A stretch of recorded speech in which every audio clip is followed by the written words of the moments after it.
خواهی گەورە دەفەرمێ وكلهم آتيه يوم القيامة فردا، هەمووتان یەک بە یەک دێن بۆ خزمەتی خواهی گەورە بە تەنها.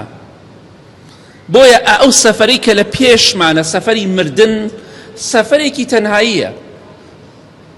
تەنها خۆتی بە تەنها دەڕێتە ناو قەبرەکە، بە تەنها پرسیاری ناو گۆڕت لێ دەکرێ، بە تەنها زیندوو دەبیتەوە، بە تەنها محاسەبە دەکرێی.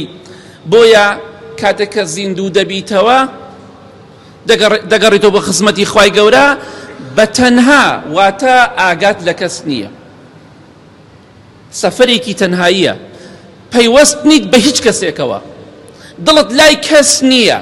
سوێن بەخوا ئەوەی کە بە خەیاڵتان نایە ماڵ و مناڵەکەی خۆت، باوکتە، دایکتە، براتە، خوشکتە، خێزانتە، مێردتە، کوڕتە، کچتە، هەر کەسێکە، هیچی لە بیرت نییە، بەس تەنها خەمی خۆتە. وەڵڵاهی ئامادەیە هەر کەسێک لە ئێمە لە دوای مردنمان ئامادەیە بەپێی قورئان، ئامادەین هەرچی کە سوکارمانەیە بە ماڵ و مناڵیشەوە هەمووی بڕاتە جەهەنەم، بەس خۆمان ڕزگارمان بێ.